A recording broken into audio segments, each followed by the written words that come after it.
Welcome, I'm Chef Deborah from Roca's Bakery at Greensboro, North Carolina, and today in my kitchen we are going to make a Blitz puff pastry dough. If you've seen my first episode, we did a Blitz Danish dough for the home baker so that you don't have to spend 2 days making Danish dough or puff pastry dough, and we'll also have a croissant dough later on. But we're doing puff pastry dough today, and out of this puff pastry we're going to make some beautiful voie vent tarts, some other goodies, a baked brie and papillote, and some palmier cookies out of the puff pastry.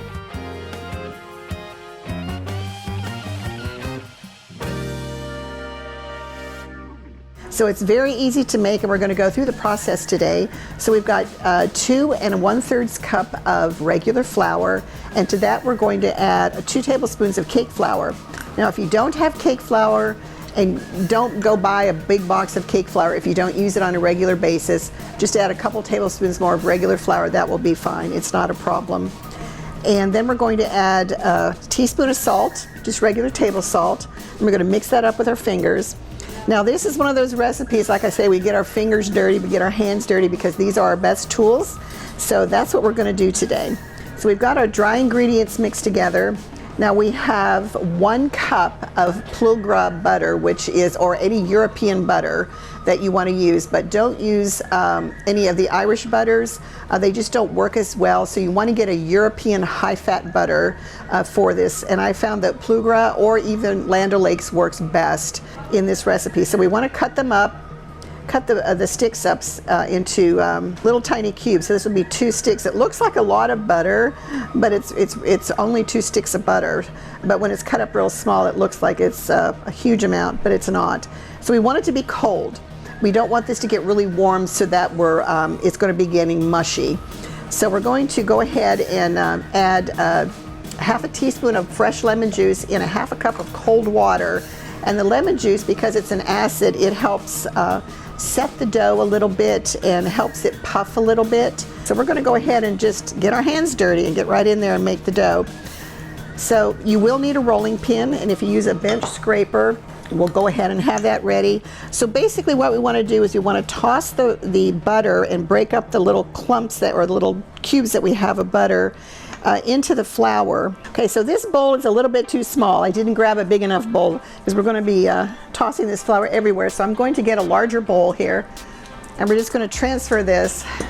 Make sure we have enough room to work with.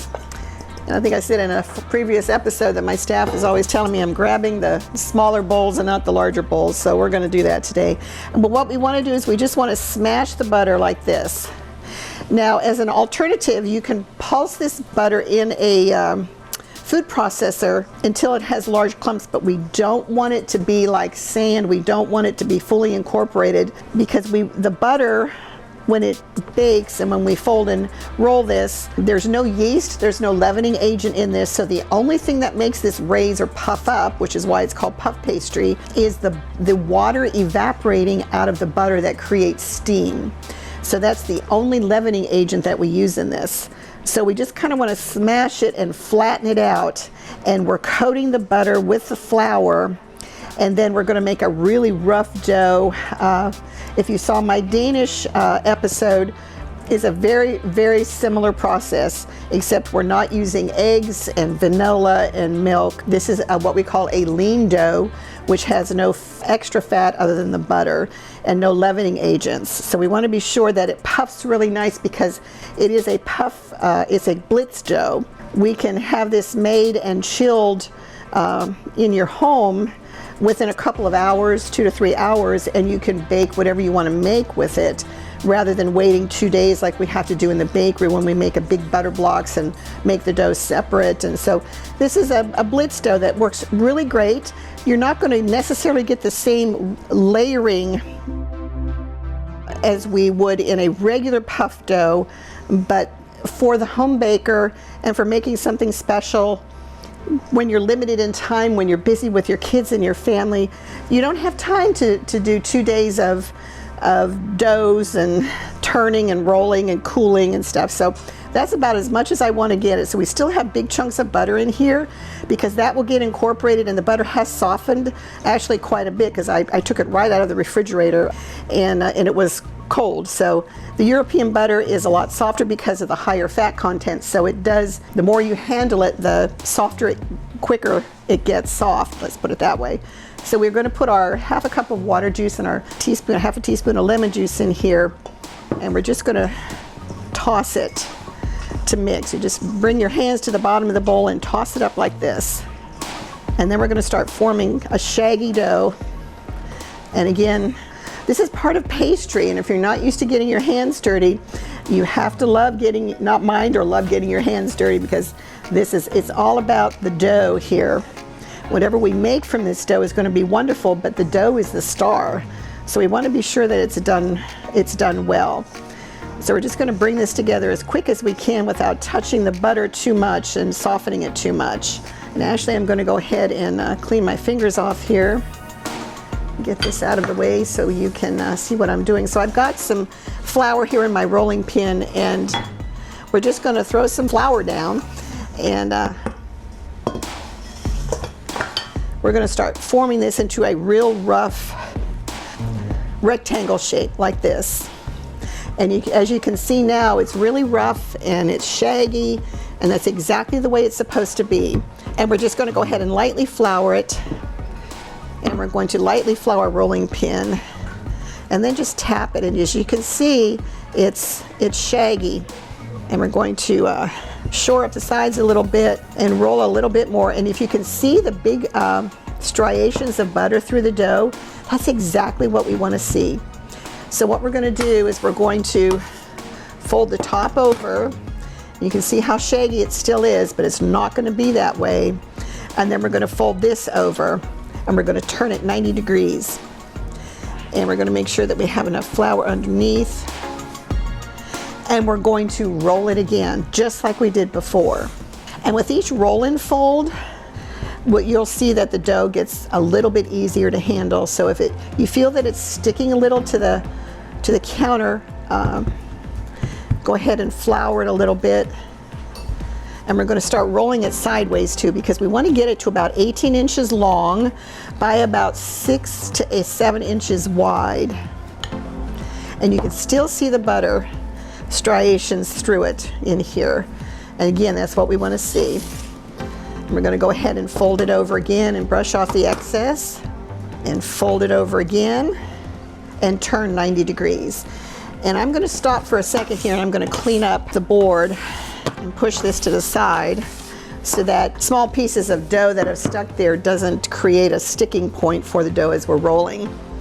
So we're going to go ahead and do that. There we go. And we're going to go ahead and roll again. And as you can see, with each fold and roll, you can see how the texture of the dough is changing. Rolling pin is clean, and flour is a great cleaner agent when you're working with pastries, because take a little flour and roll it across your rolling pin and just scrape it right off. We're going to go ahead and roll it this way, and look how smooth the dough is getting now. So it's going to be a beautiful dough when we're done with it, but we want to be sure that we keep the sides shored up like this, so that we have even sides, that when we do our folding and rolling, that it's not turning at 90 degrees again. Everything is matching up. All the corners are matching up, the edges are matching up. It's really important that all of that matches up so that every little piece of dough gets laminated. So to explain what we're doing here, is a process called lamination, and it's creating, every roll and fold is creating hundreds and hundreds and hundreds of little layers of butter and flour, and it's called, actually the literal translation is called 1,000 leaves. So when you see puff pastry, like in turnovers, and you see how it's puffed up, and then when you bite into it, it shatters, or you see all these little puffy layers. That's why it's called 1,000 leaves. So that's what we're making today. We're making 1,000 leaves dough. I like to learn the history about food as I'm baking, because it makes a difference. So before it gets too warm, if the butter gets too warm, we're going to keep rolling and folding here. So that was our third roll and fold. Now there is a point where you can say, I've rolled too long, or I've done too many roll and folds. Sometimes we think that more is better. You know, in our society, you know, we're supersizing everything, but in the pastry world, it's not necessarily like that. So we really don't want to do more than 4 roll and folds, especially on these Blitz doughs, because it will overwork the dough. So we're going to shore up the sides, and we want to be sure that it's even, but you can see here that this is a little bit thinner than here. So we want to be sure that we're going to take this dough out from the center a little bit, make sure that it's not sticking, it's still moving on the counter, because we want it to also be the same thickness all the way across. So there we go, you can see the dough moving on the counter. That's what we want to see. So I'm not going to press too hard, and this dough is soft. It's not stiff like our regular puff pastry dough. It's a little bit softer dough. So we're going to roll it sideways a little bit just to thin it out. I'm going to take it this way a little bit more, and I think that'll do it for this roll and fold. So what we're going to do is we're going to fold it up in our what we call an envelope shape. Make sure that the layers are even here. I am a little bit OCD when it comes to getting everything lined up properly. But it shows in our end product. So this is what the dough should look like. It's a beautiful, smooth dough, and we're going to go ahead and wrap this in plastic wrap. Now you can put this in the cooler for a couple of hours and let it rest so that the gluten in the flour or the protein in the flour has a chance to relax, so it can roll out easier when we get to rolling out our product. And or you can pop it in the freezer, but check it about every 5 to 7 minutes because you don't want it to freeze. You just want it to get chilled. But I would recommend just keeping it in the refrigerator for a couple of hours. And so we're going to get this wrapped and cooled, and we'll come back and we're going to be making some of our wonderful pastry cream, and then we're going to be making some beautiful puff pastry treats from all of this that we're making today. So see you back in a little bit. So while our puff pastry dough is cooling in the refrigerator, we're going to go ahead and make our pastry cream. So today I've doubled the recipe, so we've got 4 cups of whole milk, we've got 10 egg yolks, we've got a couple tablespoons of vanilla bean paste, and that is to replace 2 vanilla bean pods. Sometimes they're hard to find at your local grocery store or even some of your gourmet markets. They can be pretty pricey, especially now, and vanilla bean paste is a great alternative to that. And then we've got a couple teaspoons of vanilla extract. We've got about 2.5 ounces of cornstarch, and that's lightweight, so it is a lot of cornstarch, but cornstarch is very light in weight. And as far as the sugar, we've got about 8 ounces of sugar here and 3 tablespoons of butter. So what we're going to do is we're going to take the cornstarch and the sugar and mix it together. So we want to coat the cornstarch with the sugar so that everything emulsifies properly. So we've got a whip here, and we're just going to mix it up really well. And then we're going to add the egg yolks to this sugar cornstarch mixture. And we're going to set this aside while our milk is heating up on the stove with our vanilla. So we're just going to mix this all together, and it's going to form a thick paste. Cornstarch is our thickening agent for the pastry cream, and we're going to use this pastry cream to make a couple of wonderful things. And we're going to mix some of it with a chantilly cream, which is a sweetened whipped cream, and kind of making a hybrid dessert that I use in our bakery. Rather than making a diplomat cream or a mousseline cream, we're going to just do something a little bit different. So I added a couple of tablespoons extra of cornstarch to the recipe because I am mixing it with chantilly cream or the sweetened whipped cream, because when we mix the cream together with it, it thins it out a little bit, and I don't want it to be super thin because we're using this recipe in tarts. So I'm going to switch to the spatula here and just mix these yolks up and press them in together. It's easier to do than with a whisk. There we go. And so this is the texture that we're looking for in our egg yolks, and you can see the egg yolks are beautiful yellow color, and that's what we're looking for. So we're going to set this aside while the milk and the vanilla bean is heating up. So we're going to go over to the stove, and we're going to put our milk in the pot.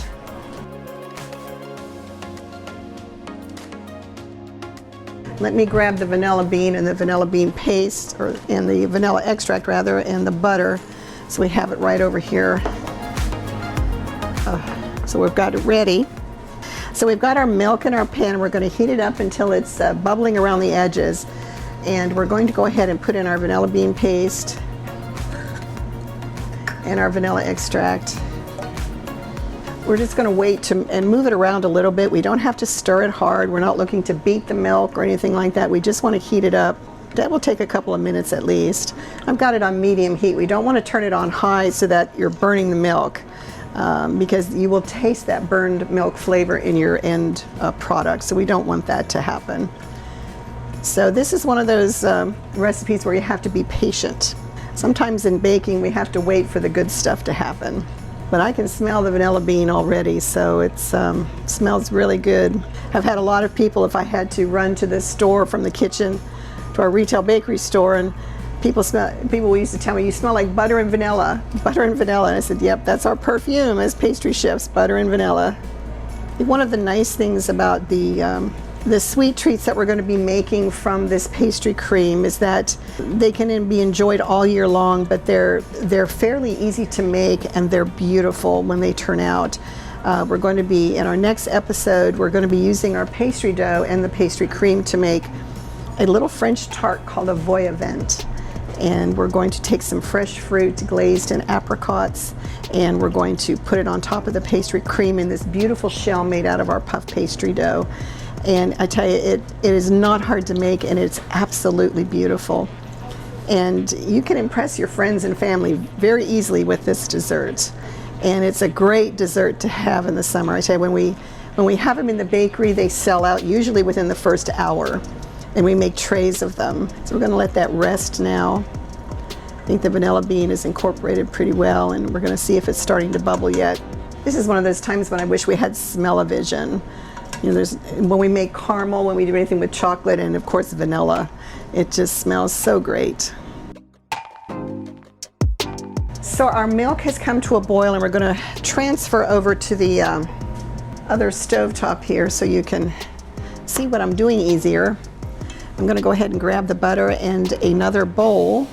I'm going to leave the stove on because we are going to be putting the bowl back on that burner in just a second. So what we're going to do is we're going to do a technique called tempering the eggs. So if we added the eggs and the cornstarch to this mixture, it would become curdled and scrambled, and you'd have a big scrambled egg mess. We're not going to do that. So we take about a quarter of a cup of hot milk, and we're going to stir it into the egg mixture, and it tempers the eggs. It gradually heats them up so it doesn't scramble them, because otherwise you would get these big clumps that will never come out of your pastry cream, and you definitely do not want that. You'll have to start over. There's no way you can salvage that. And sometimes, you know, if I'm by myself, or which this is a one-person job, because you don't want your kids to help you with this recipe because it is hot milk, I put a wet towel or one of those non-stick pads you have in your kitchen so that you can do this effectively by yourself without the bowl moving. So you can stir and pour at the same time. That helps me a lot in the bakery kitchen because I do it all the time. And so when we put our little second amount in, it'll be safe to pour this back into the hot milk mixture, and then we're going to put it back on the stove to cook for about 2 to 3 more minutes until it's nice and thick. And then we're going to strain it and add our butter.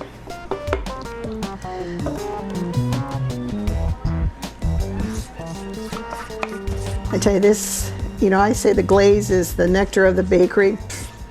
Pastry cream, this is one of those things you can eat with a spoon. It's just wonderful. So we're going to go ahead and just gently mix it together, and it turns a pale yellow color. And I tell you, if you could smell this now, it's just the vanilla and the eggs is just a wonderful, wonderful smell. So we're going to quick put this back on the heat. And we're going to let it cook for 2 to 3 minutes until it's nice and thick. And then we're going to put it on the other counter. We're going to strain it and add our butter.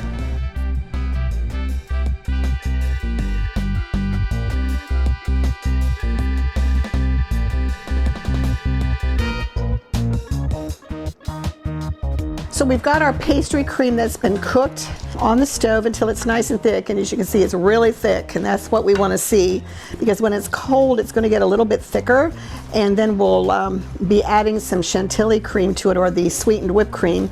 But right now, we're going to add our butter and just stir it until it melts into the pastry cream, and this gives not only a richness to the pastry cream, but it gives it a nice glossy shine to it. So you don't want to skip this step, otherwise it will be dull, like you saw when I just lifted the whip up. So you want it to be nice and shiny, because some people eat it like this as vanilla pudding. Now, if you're making our Voyavent pastry tart shells from our puff pastry, and you want to use instant vanilla pudding, you can certainly do that if you don't want to make fresh pastry cream, but it really takes, 20 minutes from beginning to end to make a single batch of pastry cream, and it is well worth the 20 minutes of time and the ingredients that you have to make it, because the flavor, you just can't even begin to compare the flavor. And so many bakers or home bakers now use the instant cream because they don't know how to make the pastry cream. And there is a huge difference. Let me switch this around because I'm a lefty. There's a lot of lefties in the world. My dad used to tell me that the most intelligent kids were left-handed.